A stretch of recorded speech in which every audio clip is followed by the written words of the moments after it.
अध्याय 7 सबक 6 सीखने के लिए काम करें, पैसे के लिए काम न करें। 1995 में मैंने सिंगापुर के एक अखबार में इंटरव्यू दिया। युवा महिला रिपोर्टर समय पर आ गई और इंटरव्यू तत्काल शुरू हो गया। हम एक आलीशान होटल की लॉबी में कॉफी की चुस्कियां लगा रहे थे और मेरे सिंगापुर यात्रा के उद्देश्य पर चर्चा कर रहे थे। मैं प्लेटफार्म पर जिग जिगलर के साथ बैठने वाला था। वे प्रेरणा पर चर्चा करने वाले थे और मैं अमीरों के रहस्य पर बोलने वाला था। एक दिन मैं भी आपकी तरह बेस्ट सेलिंग लेखक बनना चाहती हूँ, उस महिला ने कहा। मैंने उसके कई लेख पढ़े थे और मैं उससे प्रभावित हुआ था। उसकी लेखन शैली दमदार और स्पष्ट थी। उसके लेखों में पाठकों की रुचि जगाने की क्षमता थी। आपकी शैली बहुत बढ़िया है, मैंने जवाब में कहा। कौन सी चीज आपको अपने सपनों को हकीकत में बदलने से रोक रही है? मेरा काम कहीं जाता है, उसने शांतिपूर्वक कहा। हर आदमी कहता है कि मेरे उपन्यास बढ़िया है, परंतु कुछ नहीं होता। इसलिए मैं अखबार के लिए काम कर रही हूँ। कम से कम इससे मेरा खर्चा तो चल जाता है। क्या आप इस बारे में कोई सुझाव देना चाहेंगे? हाँ बिल्कुल, मैंने उत्साह से कहा। सिंगापुर में मेरा दोस्त है। वह एक स्कूल चलाता है जहां लोगों को बिक्री संबंधी प्रशिक्षण दिया जाता है। वह सिंगापुर में कई चोटी के कॉर्पोरेशंस के लिए सेल्स ट्रेनिंग का कोर्स चलाता है और मैं समझता हूं कि उसके कोर्स में शामिल होने से आपका करियर बहुत ज्यादा विकसित हो जाएगा। उसका शरीर सख्त हो गया। आप यह कहना चाहते हैं कि बिक्री सीखने के लिए मुझे स्कूल जाना पड़ेगा? मैंने सहमति में सिर हिलाया। आप सचमुच ऐसा कर रहे हैं या मजाक कर रहे हैं? एक बार फिर मैंने सहमति में सिर हिलाया। इसमें गलत ही क्या है? मैं अब अपने शब्द वापस लेना चाहता था।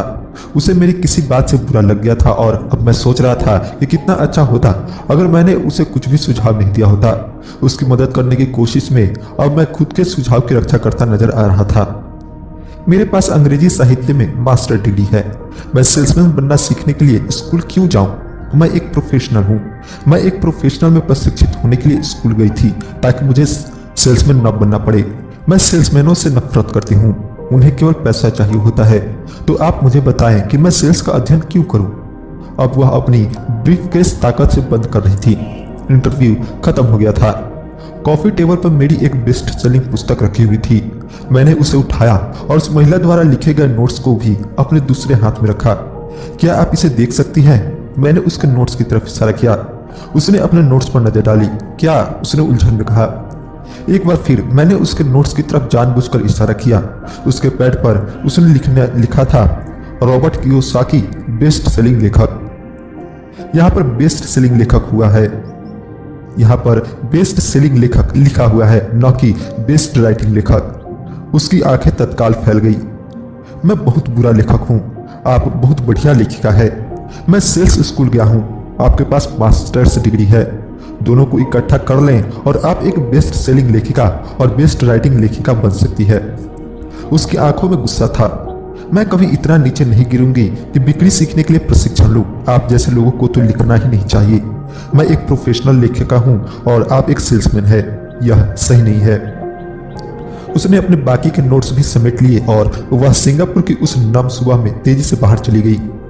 कम से कम उसने अगले दिन मुझे एक अच्छा कवरेज दिया। दुनिया स्मार्ट, गुणी, शिक्षित और प्रतिभा संपन्न लोगों से भरी हुई है। हम उनसे हर दिन मिलते हैं। वे हमारे चारों तरफ हैं। कुछ दिन पहले मेरी कार में कुछ गड़बड़ी आ गई थी। मैं एक गैरेज में गया और युवा मैकेनिक ने उसे कुछ मिनटों में ही ठीक कर दिया। इंजन की आवाज सुनकर ही उसे समझ आ गया था कि गड़बड़ कहाँ थी। मैं हैरान था। दुखद सच तो यह है कि प्रतिभा ही पर्याप्त नहीं होती। मुझे लगातार यह देख देख कर झटका लगता है कि प्रतिभा संपन्न लोग कितना कम कमा पाते हैं। मैंने अभी हाल ही में सुना है कि 5% से भी कम अमेरिकी एक साल में $1,00,000 से ज्यादा कमा पाते हैं। मैं ऐसे प्रतिभाशाली और उच्च शिक्षित लोगों से मिला हूं जो एक साल में $20,000 से भी कम कमा पाते हैं। मेडिकल व्यवसाय में विशेषज्ञता रखने वाला एक व्यवसायिक सलाहकार मुझे बता रहा था कि कितने डॉक्टर, दंत चिकित्सक और दूसरे लोग पैसे की समस्या से जूझ रहे हैं। और मेरी सोच यही थी कि एक बार डॉक्टर बनने के बाद तुम्हें पैसा उनके घर बरसने लगता होगा। इस व्यवसायिक सलाहकार ने मुझे एक बढ़िया वाक्य दिया। वे भारी दौलत से सिर्फ एक दक्षता दूर हैं। इस वाक्य का यह मतलब है कि ज्यादातर लोगों को केवल एक और दक्षता सीखने की जरूरत होती है और इसके बाद उनकी आमदनी अपने आप बहुत ज्यादा बढ़ जाएगी। मैं यह पहले ही बता चुका हूं कि फाइनेंशियल बुद्धि, अकाउंटिंग, निवेश, मार्केटिंग और कानून का समन्वय है। इन 4 तकनीकी दक्षताओं को मिला दे और पैसे से पैसा बनाना ज्यादा आसान हो जाएगा। जब पैसे की बात आती है तो ज्यादातर लोगों में केवल ज्यादा कड़ी मेहनत करने की दक्षता होती है। दक्षताओं के समन्वय का एक अच्छा उदाहरण अखबार की उस रिपोर्टर का है। अगर वह सेल्स और मार्केटिंग के क्षेत्र में दक्षता हासिल कर ले तो उसकी आमदनी हवा से बातें कर सकती है। अगर मैं उसकी जगह होता तो मैं एडवर्टाइजिंग, कॉपीराइटिंग और सेल्स के कोर्स में शामिल हो जाता। फिर अखबार में काम करने के बजाय मैंने किसी एडवर्टाइजिंग एजेंसी में नौकरी खोजी होती। चाहे इस काम में वेतन कम भी मिलता, परंतु इससे यह सीख जाता कि सफल एडवर्टाइजिंग में प्रयुक्त होने वाले शॉर्टकट का प्रयोग किस तरह होता है। उसे अपना कुछ समय जनसंपर्क में भी देना होता, जो एक महत्वपूर्ण दक्षता है। वह यह भी सीखती कि मुफ्त प्रचार में किस तरह लाखों कमाए जाते हैं। फिर रातों में और सप्ताहांतों में वह अपना महान उपन्यास पूरा कर सकती थी। जब वह पूरा हो जाता तो वह अपनी पुस्तक को बेचने के लिए ज्यादा अच्छी स्थिति में होती। फिर कुछ ही समय में वह एक बेस्ट सेलिंग लेखिका हो सकती थी। जब मैंने अपनी पहली पुस्तक if you want to be rich and happy don't go to school छपवाई तो एक प्रकाशक ने यह सुझाव दिया कि मैं शीर्षक को बदलकर द इकोनॉमिक्स ऑफ एजुकेशन कर दूं। मैंने प्रकाशक से साफ कह दिया कि इस तरह के शीर्षक से पुस्तक की कुल 2 प्रतियां ही बिकेंगी। एक तो मेरा परिवार खरीदेगा और दूसरा मेरा सबसे अच्छा दोस्त। दिक्कत यह है कि वे दोनों ही इसे मुफ्त में पाने की आशा करेंगे। If you want to be rich and happy don't go to school शीर्षक को जानबूझकर चुटीला बनाया गया था, क्योंकि मैं जानता था कि ऐसा करने से इसे अत्यधिक प्रचार मिल जाएगा। मैं शिक्षा का समर्थक हूं और शिक्षा के सुधार में विश्वास करता हूं, अन्यथा मैं अपने पुरातन पंथी शिक्षा तंत्र को बदलने की बार बार मांग क्यों करता। इसलिए मैंने एक ऐसा टाइटल चुना जो टीवी और रेडियो शो पर ज्यादा प्रचारित हो सकता था, सिर्फ इसलिए क्योंकि मैं विवादास्पद होने से नहीं डरता। कई लोगों का विचार था कि मैं कोई फ्रूट केक था, परंतु पुस्तक की बिक्री और बहुत बिकी। जब मैं यूएस मर्चेंट मरीन एकेडमी से 1969 में ग्रेजुएट हुआ तो मेरे पढ़े लिखे डैडी खुश हुए। स्टैंडर्ड ऑयल ऑफ कैलिफोर्निया ने मुझे अपने ऑयल टैंकर फ्लीट में काम दे दिया। मैं 3rd मेट था और हालांकि मेरी तनख्वाह मेरे सहपाठियों की तुलना में कम थी, परंतु कॉलेज के बाद पहले काम के हिसाब से ठीक थी। मेरी शुरुआती तनख्वाह $42,000 प्रति वर्ष थी, जिसमें ओवर टाइम भी शामिल था और मुझे केवल 7 महीने काम करना पड़ता था। बाकी के 5 महीने मेरी छुट्टियां होती थी। अगर मैं चाहता तो मैं एक सहायक शिपिंग कंपनी के साथ वियतनाम जा सकता था और अपनी 5 महीनों की छुट्टियों के बदले में अपनी तनख्वाह दुगनी कर सकता था। मेरे सामने एक बहुत बढ़िया करियर था, परंतु मैंने 6 महीने बाद ही इस्तीफा दे दिया और मरीन कॉर्प्स में भर्ती हो गया ताकि मैं हवाई जहाज उड़ाना सीख सकूं। मेरे पढ़े लिखे डैडी का दिल टूट गया। अमीर डैडी ने मुझे बधाइयां दी। स्कूल और नौकरी में विशेषज्ञता का विचार एक लोकप्रिय विचार है, यानी कि ज्यादा धन कमाने के लिए या प्रमोशन हासिल करने के लिए आपको विशेषज्ञता हासिल करने की जरूरत है। इसलिए मेडिकल डॉक्टर्स तत्काल बाल रोग विशेषज्ञ या अस्थि रोग विशेषज्ञ जैसी विशेषज्ञता हासिल करने में जुट जाते हैं। यही अकाउंटेंट्स, आर्किटेक्ट्स, वकीलों, पायलटों और बाकी लोगों के बारे में भी सही है। मेरे पढ़े लिखे डैडी इसी विचारधारा में विश्वास रखते थे, इसलिए वे डॉक्टरेट मिलने के बाद रोमांचित हो गए थे। वे अक्सर यह मानते थे कि स्कूल में ऐसे लोगों का सम्मान किया जाता है जो कम से कम चीजों के बारे में ज्यादा से ज्यादा पढ़ते हैं। अमीर डैडी मुझे इसका ठीक उल्टा करने के लिए प्रोत्साहित करते थे। आपको हर चीज के बारे में थोड़ा थोड़ा पता होना चाहिए, यह उनका सुझाव था। इसलिए मैंने उनकी कंपनियों में कई विभागों में सालों तक काम किया। कुछ समय के लिए मैंने उनके अकाउंटिंग डिपार्टमेंट में काम किया।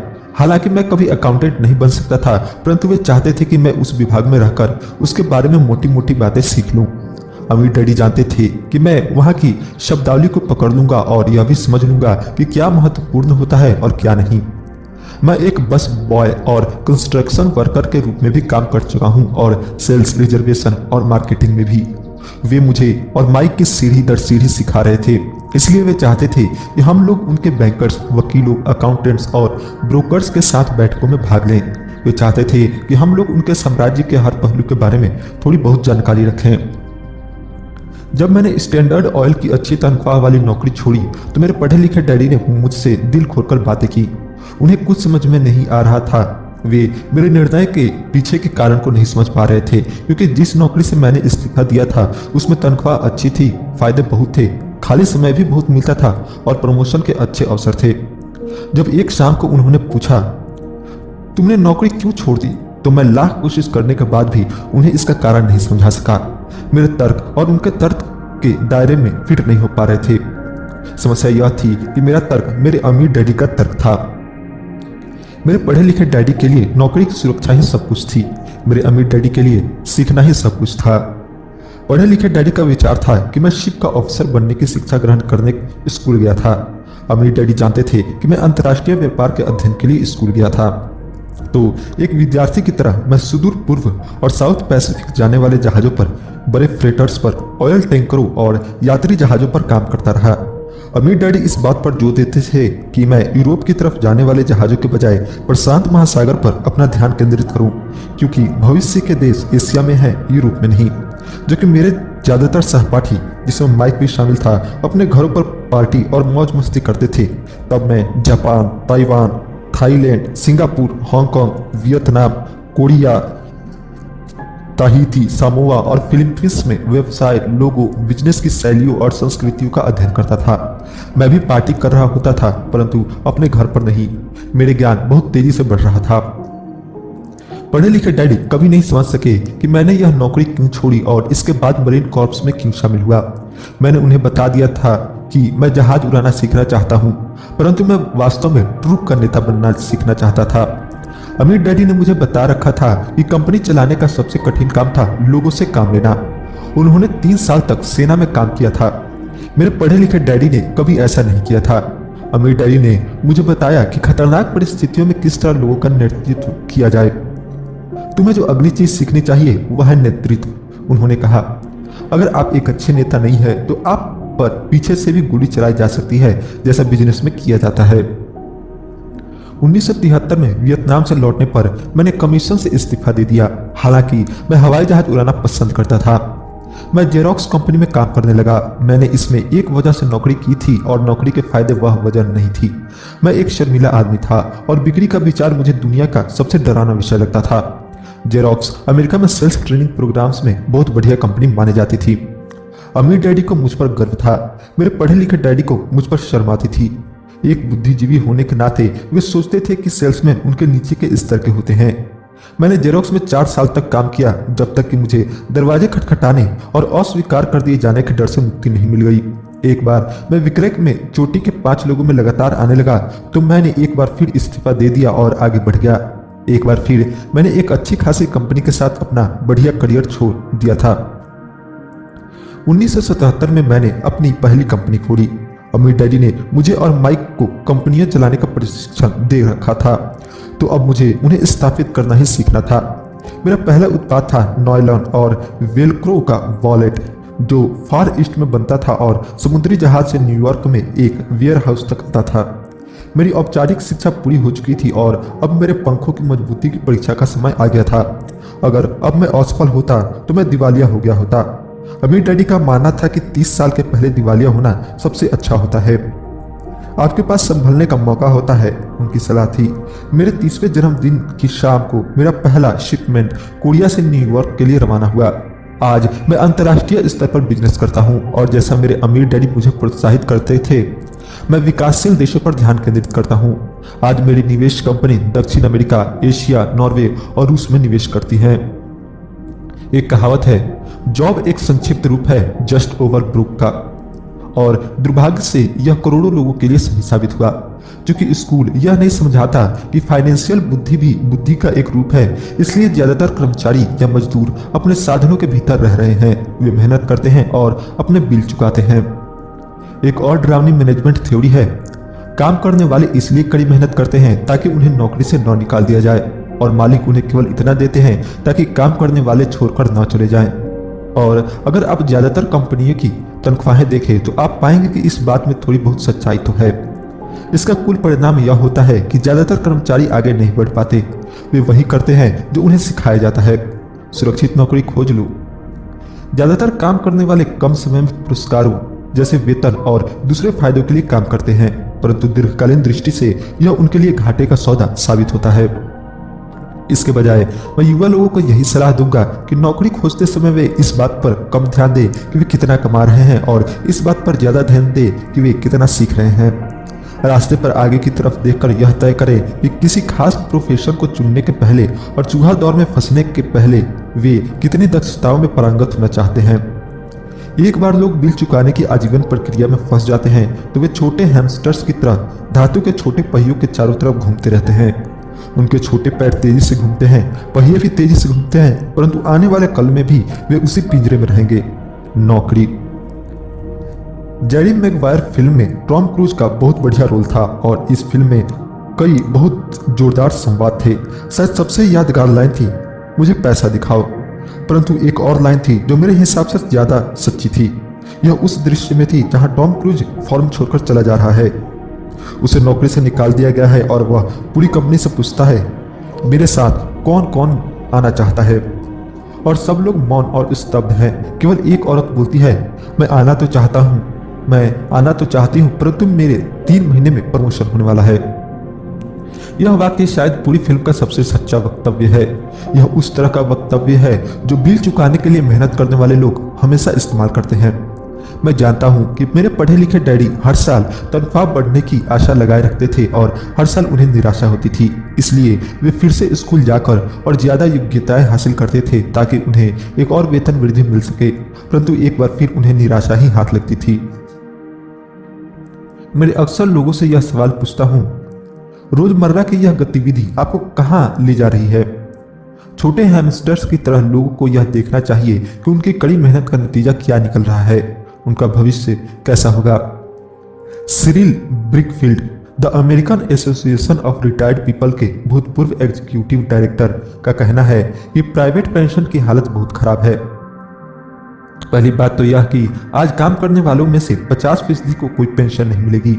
इस बात से चिंता होनी चाहिए और बाकी बचे 50% में से भी 75 से 80% लोगों को नाम मात्र की पेंशन मिलेगी, जो $55 या $150 या $300 प्रति माह होगी।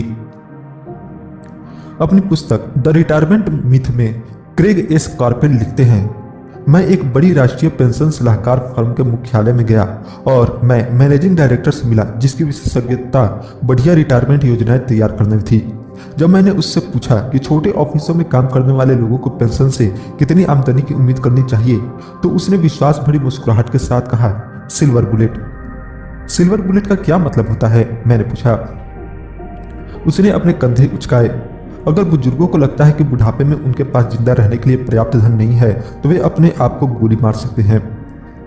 कार्पेल इसके बाद पुराने रिटायरमेंट प्लान और ज्यादा खतरनाक नए 401 के प्लान में अंतर को स्पष्ट करते हैं। ज्यादातर काम करने वालों के लिए यह कोई सुखद तस्वीर नहीं है और यह तो हुई रिटायरमेंट की बात। जब इस तस्वीर में मेडिकल फीस और दीर्घकालीन नर्सिंग होम सुविधा को जोड़ा जाता है तो तस्वीर डरावनी हो जाती है। उनकी 1995 की पुस्तक में वे बताते हैं कि नर्सिंग होम की फीस $30,000 प्रति वर्ष से $1,25,000 प्रति वर्ष है। वे अपने इलाके के साफ सुथरे परंतु साधारण नर्सिंग होम में गए और उन्होंने 1995 में कीमत को $88,000 पाया। आज भी समाजवादी चिकित्सा वाले देश के कई अस्पतालों में कई कड़े फैसले लेने होते हैं, जैसे कौन जिएगा और कौन मरेगा। वे यह फैसले विशुद्ध रूप से इस आधार पर लेते हैं कि उनके पास कितना पैसा है और मरीज कितने वृद्ध हैं। अगर मरीज वृद्ध है तो वे अक्सर मेडिकल केयर को अपेक्षाकृत युवा व्यक्ति को दे देते हैं। बूढ़ा गरीब मरीज लाइन में सबसे पीछे खड़ा रहता है। तो जिस तरह अमीर लोग बेहतर शिक्षा हासिल कर सकते हैं, उसी तरह अमीर लोग अपने आप को जिंदा भी रख सकते हैं, जबकि जिनके पास दौलत नहीं है वे मर जाएंगे। तो मैं हैरान हो जाता हूँ कि क्या कर्मचारी भविष्य में देख पा रहे हैं या उनकी भविष्य दृष्टि केवल उनकी अगली तनख्वाह तक ही हो जाती है और वे अपने आप से कभी दूरगामी भविष्य के बारे में सवाल ही नहीं करते। जब मैं ज्यादा पैसे कमाने की इच्छा रखने वाले वयस्कों के सामने बोलता हूं तो मैं हमेशा एक ही चीज की सलाह देता हूं। मैं यह सुझाव देता हूं कि मैं अपने जीवन के बारे में एक लंबा दृष्टिकोण रखें। केवल पैसे और सुरक्षा के लिए काम करने के बजाय, जो हालांकि महत्वपूर्ण है, मैं सुझाव देता हूं कि वे एक और काम करने लगें जो उन्हें एक और दक्षता सिखा दे। अगर वे सेल्स तकनीकें सीखना चाहते हैं तो अक्सर मैं उनसे किसी नेटवर्क मार्केटिंग कंपनी में शामिल हो जाने के लिए कहता हूं, जिसे मल्टी लेवल मार्केटिंग भी कहा जाता है। इनमें से कुछ कंपनियों के प्रशिक्षण कार्यक्रम बहुत बढ़िया होते हैं, जो लोगों के मन से झिझक और असफलता का डर निकाल देते हैं, जो लोगों के असफल होने का मुख्य कारण होते हैं। लंबे समय में शिक्षा धन से ज्यादा मूल्यवान है।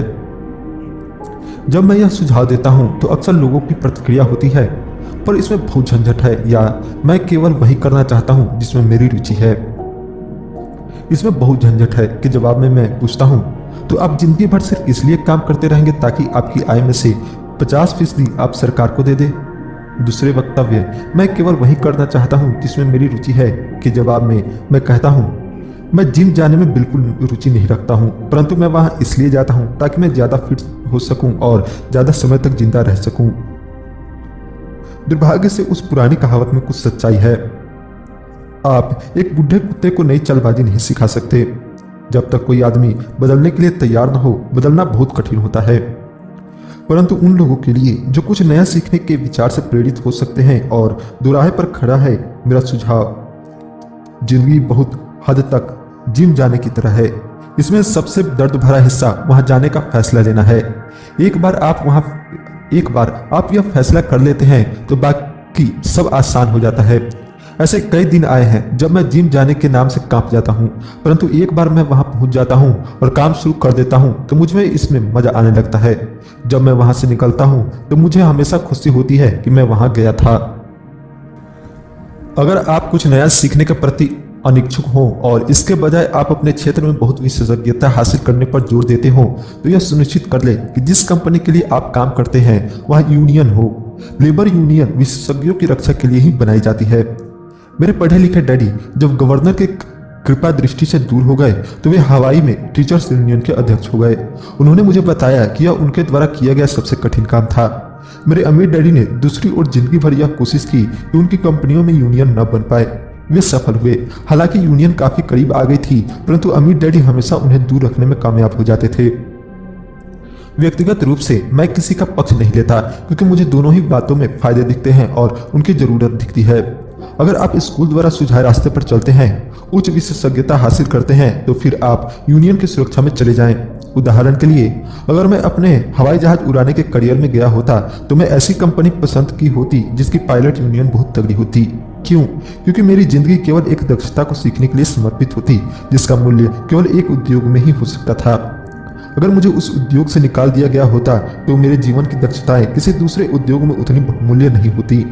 अगर किसी वरिष्ठ पायलट को निकाल दिया जाए जिसके पास हवाई उड़ान का 1 लाख घंटे का अनुभव हो और जो हर साल $1.5 लाख कमा रहा हो, उसे स्कूल टीचिंग में इतनी ज्यादा कमाई वाला बराबरी का काम ढूंढने में बहुत दिक्कत आएगी। दक्षताएं एक उद्योग से दूसरे उद्योग में ट्रांसफर नहीं होती, क्योंकि एयरलाइन उद्योग में जिन दक्षताओं की जरूरत होती है और जिसके लिए पायलटों को ज्यादा वेतन दिया जाता है, वे स्कूल सिस्टम में उतनी महत्वपूर्ण नहीं होती। आज डॉक्टरों के लिए भी यह सही है। चिकित्सा के क्षेत्र में इतने परिवर्तन हो रहे हैं, कई मेडिकल विशेषज्ञ मेडिकल संगठनों जैसे HMO से जुड़ना पसंद करते हैं। स्कूल के शिक्षकों को यूनियन का सदस्य होना पड़ता है। आज अमेरिका में टीचर्स की यूनियन सबसे बड़ी और अमीर लेवल यूनियन है। NEA यानी नेशनल एजुकेशन एसोसिएशन के पास बहुत ज्यादा राजनीतिक प्रभाव है। शिक्षकों को अपनी यूनियन की सुरक्षा की जरूरत होती है, क्योंकि शिक्षा के बाहर उनकी दक्षताओं का मूल्य अपेक्षाकृत काफी कम होता है। तो नियम यह है, उच्च विशेषज्ञता हासिल करो और यूनियन बना लो। स्मार्ट लोग यही करते हैं। जब मैं अपनी कक्षा से पूछता हूँ, आप में से कितने मैकडोनल्ड से अच्छा हैमबर्गर बना लेते हैं, तो लगभग सभी विद्यार्थी अपने हाथ खड़े कर देते हैं। मैं फिर पूछता हूँ, अगर आप में से ज्यादातर बेहतर हैमबर्गर बना लेते हैं तो ऐसा क्यों होता है कि मैकडोनल्ड आपसे ज्यादा पैसे बना लेता है? जवाब साफ है, मैकडोनल्ड बिजनेस सिस्टम में आपसे अच्छा है। ज्यादातर प्रतिभाशाली लोग सिर्फ इसलिए गरीब होते हैं क्योंकि वे अपना सारा ध्यान बेहतर हैमबर्गर बनाने में लगा देते हैं और बिजनेस सिस्टम के बारे में कुछ नहीं जानते। हवाई में मेरा एक दोस्त है जो एक महान कलाकार है। वह काफी पैसा कमा लेता है। एक दिन उसकी माँ के वकील ने उसे बताया कि उसकी माँ ने अपने पुत्र के नाम पर $35,000 छोड़े हैं। यह रकम सरकार और वकीलों द्वारा अपना हिस्सा देने के बाद बची थी। तत्काल उसने इस पैसे से विज्ञापन करके अपने व्यवसाय को बढ़ाने का सोचा। 2 महीने बाद उसका पहला पूरे पेज का रंगीन विज्ञापन एक महंगी पत्रिका में प्रकाशित हुआ, जिसके पाठक बहुत अमीर लोग थे। यह विज्ञापन 3 महीने तक चला। उसे विज्ञापन के प्रत्युत्तर में कोई जवाब नहीं मिला और उसकी सारी पूंजी इस विज्ञापन में खत्म हो गई। अब वह पत्रिका पर दावा ठोकना चाहता है। यह एक ऐसे आदमी का सामान्य उदाहरण है जो एक बेहतरीन हैमबर्गर बना सकता है, परंतु बिजनेस की बिल्कुल समझ नहीं रखता है। जब मैंने उससे पूछा कि उसने क्या सीखा तो उसका जवाब केवल यही था कि विज्ञापन करने वाले लोग धोखेबाज होते हैं। मैंने फिर उससे पूछा कि क्या वह सेल्स में या डायरेक्ट मार्केटिंग में कोई कोर्स करना चाहता है तो उसका जवाब था, मेरे पास समय नहीं है और मैं अपना पैसा बर्बाद नहीं करना चाहता। दुनिया प्रतिभा संपन्न गरीब लोगों से भरी पड़ी है। अक्सर वे या तो गरीब हैं या फिर पैसे की समस्या से जूझ रहे हैं या अपनी क्षमताओं से कम पैसे कमा रहे हैं, और इसका जिम्मेदार उनके ज्ञान का विषय नहीं है बल्कि उनका अज्ञान है। वे एक बेहतर हैमबर्गर बनाने की दक्षता को पैना करने में ही लगे रहते हैं और हैमबर्गर को बेचने और उसे घर तक लाने की दक्षता पर बिल्कुल भी ध्यान नहीं देते। शायद मैकडोनाल्ड सबसे अच्छा हैमबर्गर नहीं बनाता है, परंतु वे एक मूलभूत रूप से औसत हैमबर्गर को बेचने और उसे घर तक पहुंचाने में सर्वश्रेष्ठ हैं। गरीब डैडी चाहते थे कि मैं विशेषज्ञता हासिल करूं। उनका विचार था कि अगर मैं ऐसा करूंगा तो मुझे ज्यादा वेतन मिलेगा। हालांकि उन्हें हवाई के गवर्नर ने साफ कह दिया था कि वे राज्य सरकार के लिए अब काम नहीं कर सकते। फिर भी मेरे पढ़े लिखे डैडी मुझे विशेषज्ञता हासिल करने के लिए प्रोत्साहित किया करते थे।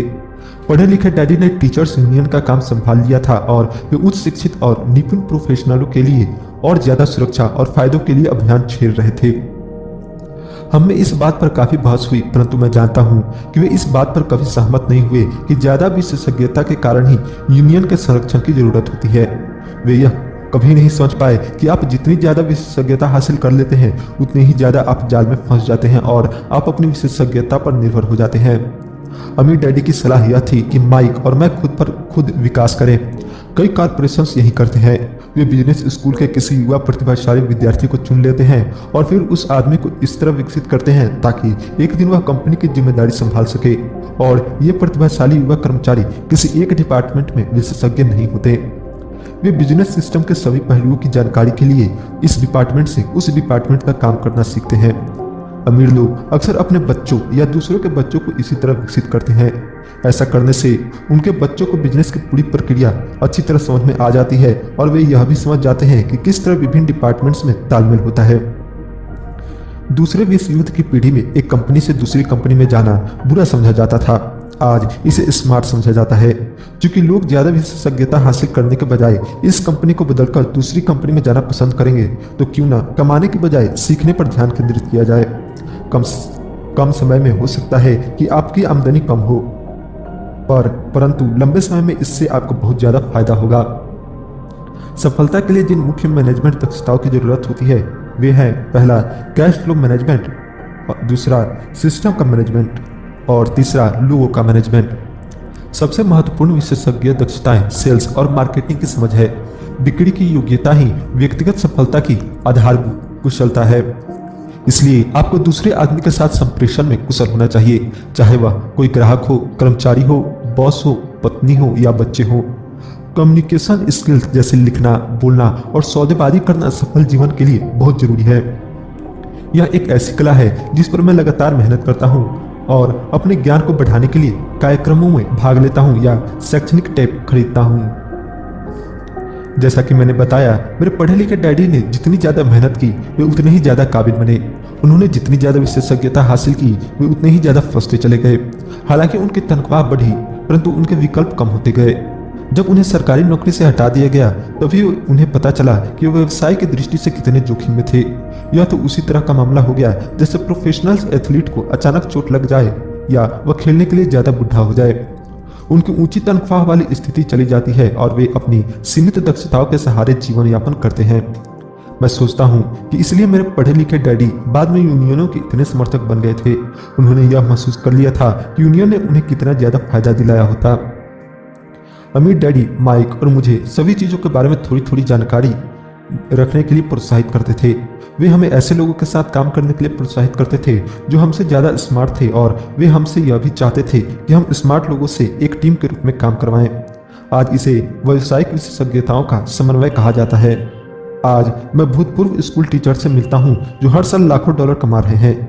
वे इतना ज्यादा इसलिए कमा रहे हैं क्योंकि उनके पास अपने क्षेत्र की विशेषज्ञ दक्षताओं के अलावा भी दक्षताएं हैं। वे सिखा भी सकते हैं और बेच भी सकते हैं और मार्केटिंग भी कर सकते हैं। बिक्री और मार्केटिंग की दक्षताएं ज्यादातर लोगों को इसलिए कठिन लगती है क्योंकि इसमें नकारे जाने या अस्वीकार किए जाने का डर होता है। आप संप्रेषण, सौदेबाजी और अपने नकारे जाने के डर का सामना करने में जितने बेहतर होंगे, आपके लिए जिंदगी उतनी ही आसान होगी। जिस तरह मैंने अखबार के लेखकों को सलाह दी थी जो बेस्ट सेलर लेखिका बनना चाहती थी, मैं हर किसी को वही सलाह देना चाहूँगा। तकनीकी रूप से विशेषज्ञता हासिल करने के कुछ मजबूत पहलू होते हैं और कुछ कमजोर पहलू होते हैं। मेरे कुछ दोस्त हैं जो जीनियस है, परंतु वे दूसरे लोगों के साथ प्रभावी ढंग से बात नहीं कर पाते और परिणाम स्वरूप उनकी आमदनी बहुत कम है। मैं उन्हें सलाह देता हूं कि वे 1 साल तक बिक्री की कला सीख लें। चाहे वे कुछ भी ना कमाए, परंतु उनकी कम्युनिकेशन स्किल सुधर जाएंगी और यह अनमोल है। अच्छे सीखने वाले, बेचने वाले और मार्केटिंग करने वाले व्यक्ति होने के अलावा हमें अच्छे शिक्षक और अच्छे विद्यार्थी होने की भी जरूरत है। दरअसल अमीर होने के लिए आप में लेने के साथ ही देने की काबिलियत भी होनी चाहिए। आर्थिक या प्रोफेशनल संघर्ष के मामले में देने और लेने में बहुधा कमी देखी गई है। मैं ऐसे कई लोगों को जानता हूं जो सिर्फ इसलिए गरीब है क्योंकि वे न तो अच्छे विद्यार्थी है न ही अच्छे शिक्षक। मेरे दोनों डैडी उदार थे। दोनों ने पहले देने के सिद्धांत का पालन किया था। शिक्षा देना उनके लिए देने का एक प्रकार था। जितना ज्यादा उन्होंने दिया उतना ही उन्हें मिला। पैसे देने के मामले में जरूर उन दोनों में अंतर था। मेरे अमीर डैडी ने बहुत सा पैसा दान दिया। उन्होंने अपने चर्च को दान दिया, समाज सेवी संस्थाओं को दान दिया और अपने फाउंडेशन को दान दिया। वे जानते थे कि पैसा हासिल करने के लिए पैसा देना होता है। पैसा देना ज्यादातर अमीर परिवारों का रहस्य है, इसलिए रॉकफेलर फाउंडेशन और फोर्ड फाउंडेशन जैसे संगठन काम कर रहे हैं। ये संगठन उनकी संपत्ति को लेते हैं, उसे बढ़ाते हैं और लगातार देते रहते हैं। मेरे पढ़े लिखे डैडी हमेशा कहा करते थे, जब मेरे पास अतिरिक्त पैसा होगा मैं उसे दान में दूंगा। समस्या यह थी कि उनके पास कभी अतिरिक्त पैसा नहीं आया, इसलिए वे ज्यादा पैसे कमाने के लिए ज्यादा मेहनत करते रहे और पैसे के सबसे महत्वपूर्ण नियम को भूल गए, दो और आपका मिल जाएगा। इसके बजाय वे यह यकीन करते थे, लो और फिर दो। निष्कर्ष में मैं यही कहना चाहता हूँ कि मुझ पर दोनों ही डैडियों के छाप है। मेरा एक हिस्सा कट्टर पूंजीपति का है जो पैसे से पैसा कमाने के खेल से प्रेम करता है। मेरा दूसरा हिस्सा एक सामाजिक रूप से जिम्मेदार शिक्षक का है जो गरीबों और अमीरों के बीच बढ़ती आर्थिक खाई से बहुत ज्यादा चिंतित है। मैं इस बढ़ती हुई खाई के लिए मूल रूप से डकियानूसी शिक्षा तंत्र को जिम्मेदार मानता हूँ।